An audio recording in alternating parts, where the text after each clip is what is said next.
Olá, bem-vindos a mais um Vida Consciente. Estamos aqui no Zapata Cervejaria Rural com o Felipe de Paula. Olá, bem-vindo, obrigado por nos receber. Obrigado. Então a Zapata é a primeira farm beer do Brasil. É uma cervejaria onde, vocês estão vendo aqui, temos a mata atrás, vocês vão ver o pomar, toda a estrutura aqui que a gente tem como uma fazenda de fato. E conhecer a história do Felipe, como é que criou a ideia, quem é o Felipe, da onde veio o caminhar do Felipe que chegou aqui nesse diferencial todo nessa fábrica que hoje rural, que já é uma fábrica, de representação nacional já aqui dentro de uma fazenda, de um sítio.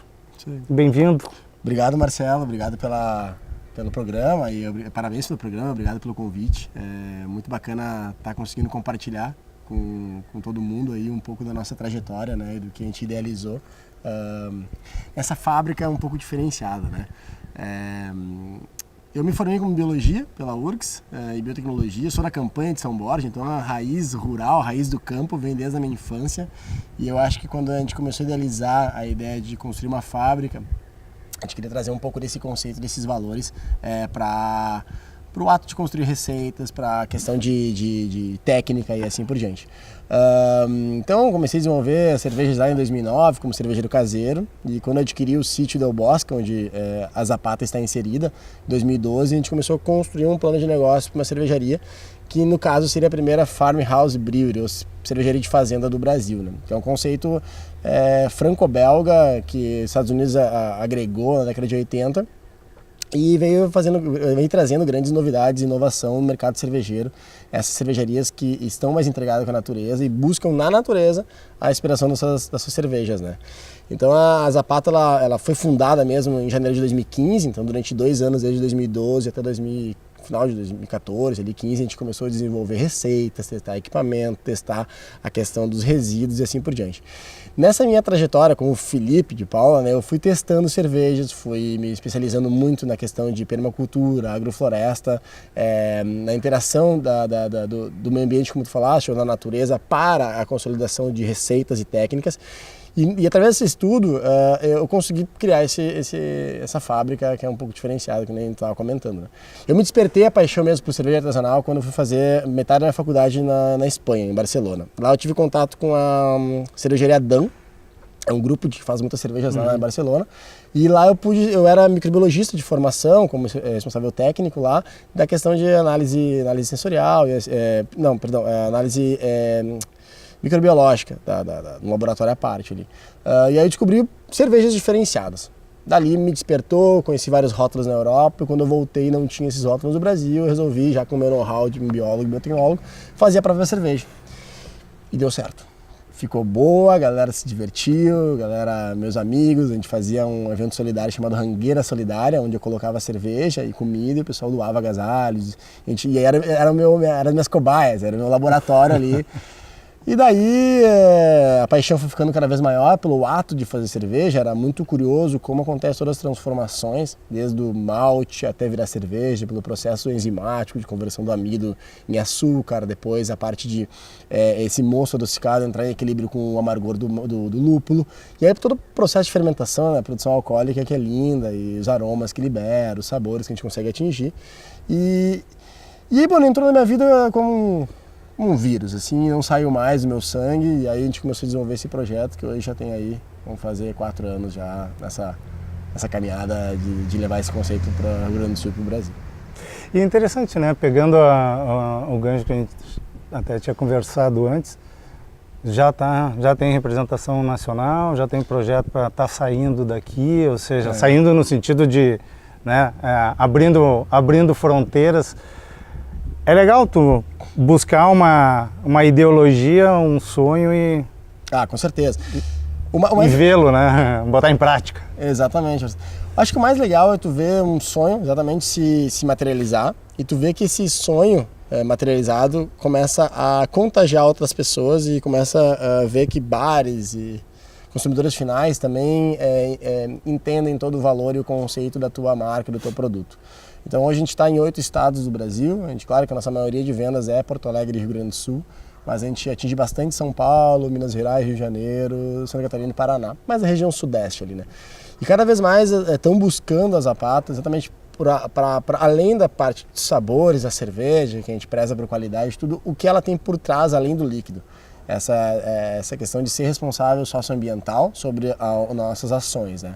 Ninguém busca os nossos resíduos aqui, nem o resíduo sólido nem o líquido, nós temos que ser responsáveis por ele. Então, e toda a cadeia de produção foi pensada, desde o tratamento de resíduo líquido, que passam por algumas cisternas, depois vão para um bananal, que é absorvido, aí para ir para o lençol freático já é uma água totalmente pura, né? Ou sem impacto ambiental.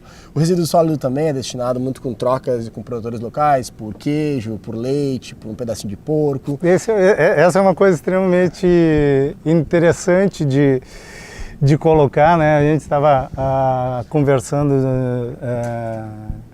sobre isso. Às vezes a gente vai para soluções mega, né? São soluções extremamente complexas e tal. Tá aqui, o vizinho do lado vem aqui, resolve, um troca com o outro, daqui vira comida e... tem uma história engraçada que tu vê que a Suíça ela tá no meio da Europa ali, né? Obviamente que o leite da Suíça é bom por causa dos pastos ali da região alta. Mas há quem diga também que era todo resíduo de todas as cervejarias que estavam nos países à volta e iam para a Suíça. E o gado leiteiro acabava comendo esse bagaço cervejeiro, agregando bastante gordura no leite. Se é teoria, se é verdade, não vemos ao caso. Mas a história é interessante e ela foi meio comprovada pelo tambeiro do lado aqui, que é do sítio Capricórnio, do Evandro, também do seu Luiz, que produz um leite com Jersey holandesa e vaca holandesa. E ele me relatou que o leite está bem mais gordo depois que começou a alimentação dessas vacas leiteiras através do bagaço cervejeiro.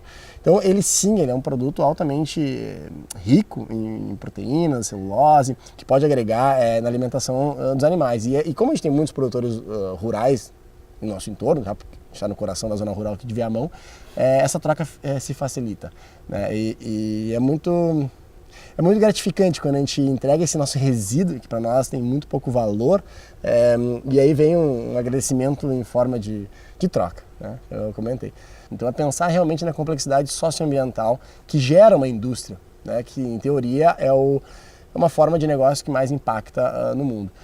Escolher uma área tão frágil como a zona rural faz nos refletirmos e buscarmos as soluções. E quando a gente começa a encontrar soluções, como tu falaste, nas relações mais simples, humanas, como simplesmente a troca, tu pode ver que a gente pode conseguir a solução de maneira barata e ao mesmo tempo ajudar outras pessoas. Um pouquinho de inteligência e boa vontade. Exatamente. Se faz muita coisa. Com certeza.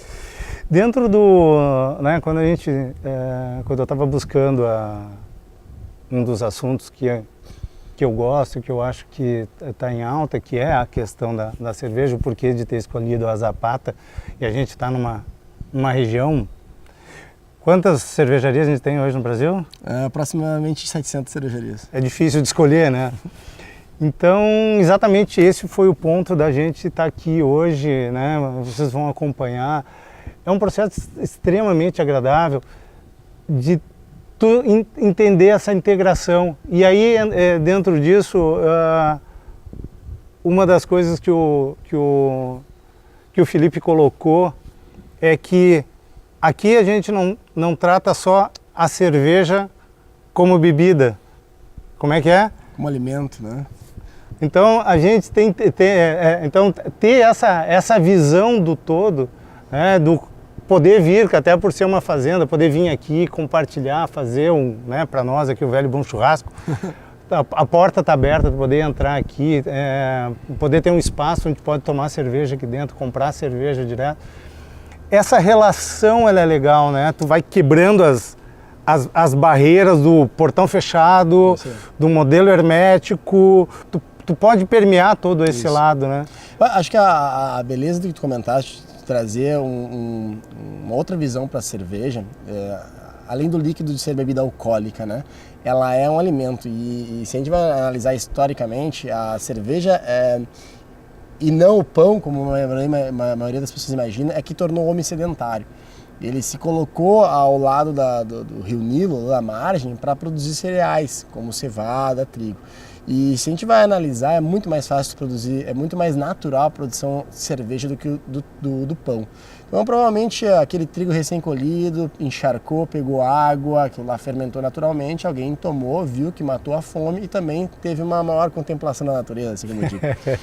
Isso aí levou a um estado de espírito um pouco mais jogado a outros quesitos, de rituais, assim por diante. Então, a cerveja, ela nasceu sendo alimento. Sendo alimento, ela foi utilizada muito como uma maneira de troca, como moeda. E aí a gente faz toda a construção das pirâmides do Egito, a questão das produções em fazendas na região da Alsácia, de Valônia, na França, onde tinha muita produção de cevada e centeio. O pagamento para esses saisonniers, né, que eram chamados, que eram as pessoas que trabalhavam só na época sazonal da colheita, uma parte dele era em cerveja. Até que surgiu um estilo de cerveja chamado saison, né, que é clássica de cervejarias de fazenda, uma farmhouse ale, né?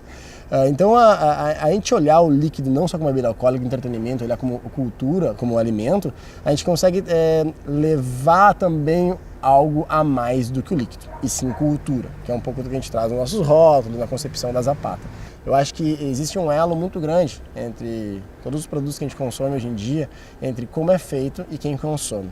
Eu acho que as cervejarias artesanais, como uma revolução no mercado, como uma tendência, ela estreita isso, a possibilidade da pessoa chegar a um growler, que é uma garrafa maior para encher a cerveja, e na fábrica encher aqueles 2 litros para um assado, para um churrasco, para uma janta em casa.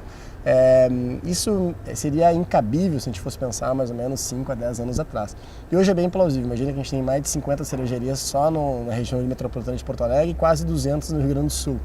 É bem provável que no raio de 30 km da tua casa vai ter alguma cervejaria que pode abrir tuas portas para tu pegar diretamente com a fonte. E nós não seríamos diferentes, né? Então a nossa porteira está constantemente aberta para essa visão da cerveja muito mais como uma bebida alcoólica, assim como um alimento.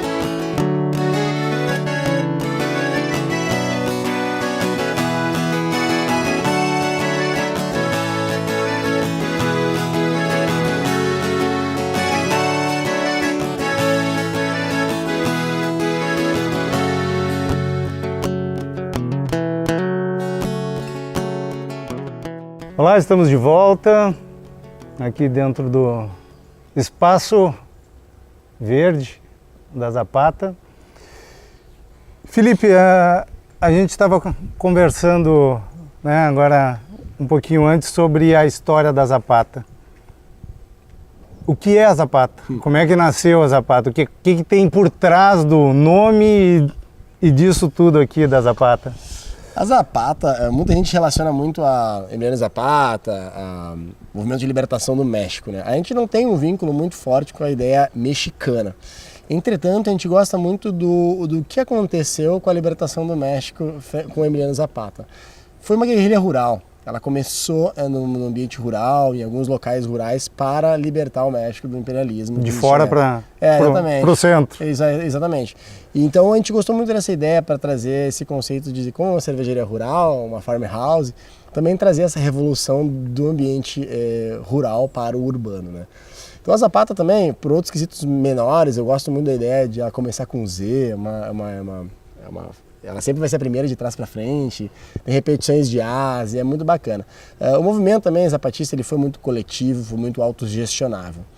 E ele me chamou muita atenção quando eu estudava na URGS, no diretório acadêmico. Tinha uma bandeira muito grande do Emiliano Zapata, escrito Viva Zapata. Eu comecei a buscar o porquê se homenageava tanto, tinha muito como referência essa pessoa dentro do diretório acadêmico da biologia, onde eu frequentava muito. E eu descobri exatamente por isso, por o governo, o modo como ele gestionou a libertação do México era muito autogestionável, ou seja, não necessariamente alguém que tinha uma patente maior regia mais as regras do que uma patente menor, e sim quem conhecia mais o local onde eles iam fazer uma ocupação ou uma ação. Isso me achou muito bacana. Eu sempre quis criar uma cervejaria onde tivesse um espírito mais coletivo, onde a nossa construção se fosse mais horizontal. E hoje a Zapata é assim, ela é totalmente horizontal. Existe uma verticalidade em nível de responsabilidade, mas em nível de poder e de tomada de decisões ela é horizontal. Eu não necessariamente tenho mais voz do que o cervejeiro ou do que a pessoa que é o gerente administrativo, a mesma coisa. E acho que a Zapata ela se cunhou como conceito e valores frente a essa dobradinha entre os movimentos, né? Então, desde a formação do logo da Zapata, ela se construiu de maneira coletiva. Foram várias pessoas que escreveram a palavra Zapata em uma folha em branco, e a gente sobrepôs, e onde marcou mais virou o nosso logotipo. Então a gente queria que desde o nosso logotipo viesse já esse conceito de coletividade, de harmonia, de horizontalidade. E daí, para atribuir o conceito rural, foi mais tranquilo. Né? E esses logos coloridos aí, essas caras, como é que elas surgiram? Então, a Zapata, quando da inspiração do diretor acadêmico, né, da biologia, a gente começou a produzir de maneira caseira para alguns amigos, para alguns coletivos, e muitos nos perguntavam, eu gostaria muito de um rótulo que homenageasse uma pessoa, um estilo X, um estilo Y. Isso veio à tona a ideia de homenagear pessoas que fizeram diferença no mundo. Tá? Então a gente fez uma campanha lá em 2013, onde a gente buscou pessoas anônimas de Porto Alegre, para ser a cara da Zapata. Então a gente tirou foto dessas pessoas e a gente quis estampar fotografia no rótulo. Por ser uma cervejaria rural, a gente queria tirar esse estigma rural, porque 99% das vezes a gente consome a cerveja no ambiente urbano. De fotografia, depois do grafite, umas expressões mais urbanas que tem, né, mais PB, e a gente gostou da ideia de trazer essa pessoa em preto e branco, sendo desenhada que lembrasse um revolucionário que fez alguma coisa, algo diferente ou impactante no mundo. Independente se ele fez algo que as pessoas consideram 100% correto ou 100% errado. Ele levantou da cadeira, saiu da zona de conforto e foi lutar pelos seus ideais. É isso que a gente preza um pouco. Tá? Então a gente traz os primeiros nomes dessas pessoas, tá? Para lembrar que antes da pessoa ser famosa pelo nome que ela fez, ela era apenas uma pessoa comum, um Pedro, um João, uma Maria, e através dos atos ela se tornou conhecida, né? Então é uma série que a cada ano a gente lança 2 novos rótulos, então a gente já está com 8, vamos para 10 rótulos dessa série, sempre trazendo estilos bacanas, inovadores, que fazem uma ligação com também essa pessoa que a gente homenageia no mundo, né? Então é um pouco isso, a história dos rótulos, dos nomes. A gente busca sempre fazer estilos autênticos, ou seja, não copiar estilos de um guia, né? Que normalmente no mundo da cerveja artesanal a gente tem um guia de estilos, onde orienta a formulação de estilos, como Robust Porter, APA, IPA e assim por diante. A gente busca estilos novos, ou fazer uma releitura do estilo clássico. Por exemplo, a gente tem um rótulo chamado Mahatma, né? Que é uma South America IPA, uma IPA só utilizando lúpulos da América do Sul, da Patagônia, Argentina.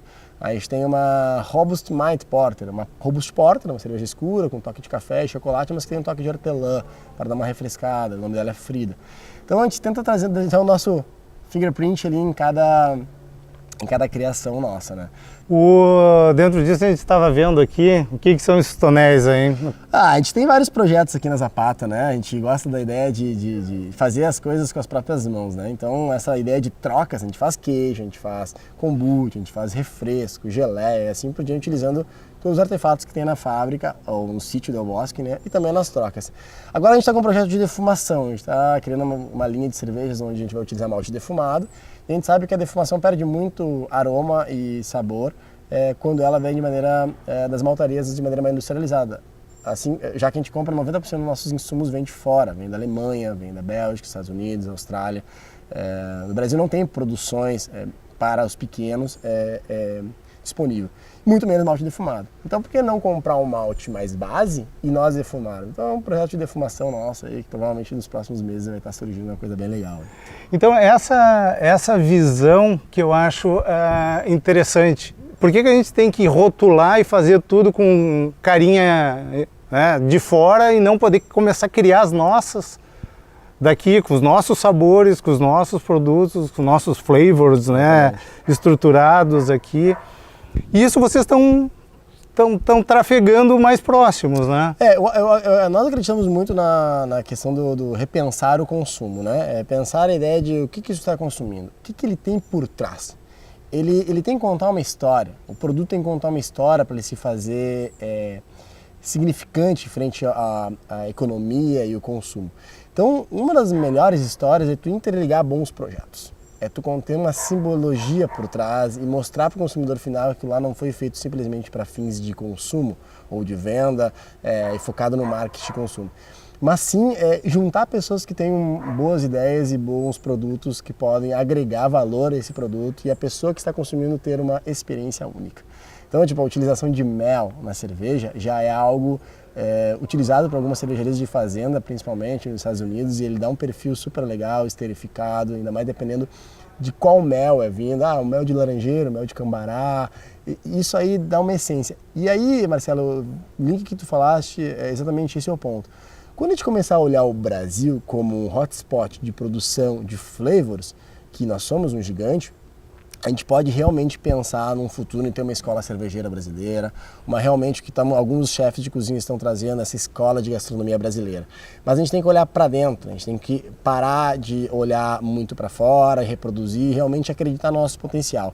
Eu acho que se a gente une esses players e essas pessoas numa grande rede e começa a fazer com que essa troca aconteça de maneira verdadeira, a gente anda em matilha, a gente cresce junto. Por exemplo, só pegando um parênteses aqui, o próprio mel de cambará, que é um mel diferenciado, já está se fazendo um processo para ele ser carimbado como um mel.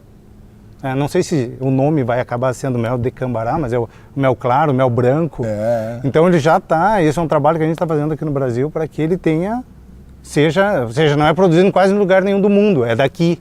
Exatamente. Então esse é o papel que eu acho que a gente tem que fazer, né? É olhar para os produtos, se unirmos em nível de associação, de grupos de produtores e dizer, olha só, estudar, né? Isso aqui é nosso, a gente faz dessa maneira há muito tempo, ela tem esses valores de nível de experiência gastronômica, tudo, e valorizar realmente esse produto, colocar na mão de quem entende, de bons chefes, de boas pessoas que valorizam isso aí, e aí alavancar e pensar realmente a longo prazo, né? Pensar em realmente onde os valores e o ideal de produtos inseridos na sociedade, no meio econômico, sejam perpetuados por longo tempo. Não simplesmente um ganho rápido com um grande markup. Não, pensar em algo que a gente vai deixar para a comunidade como dívida dessa industrialização e desse mercado, né?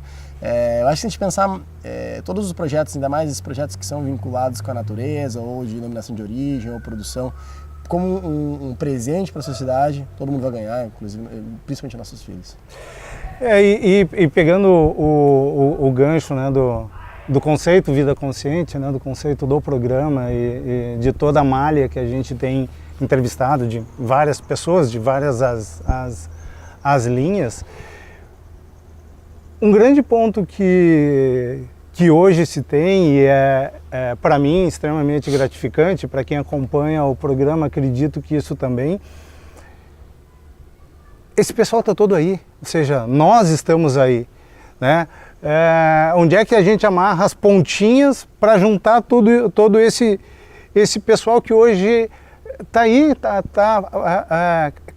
carente até dessa informação, carente de achar.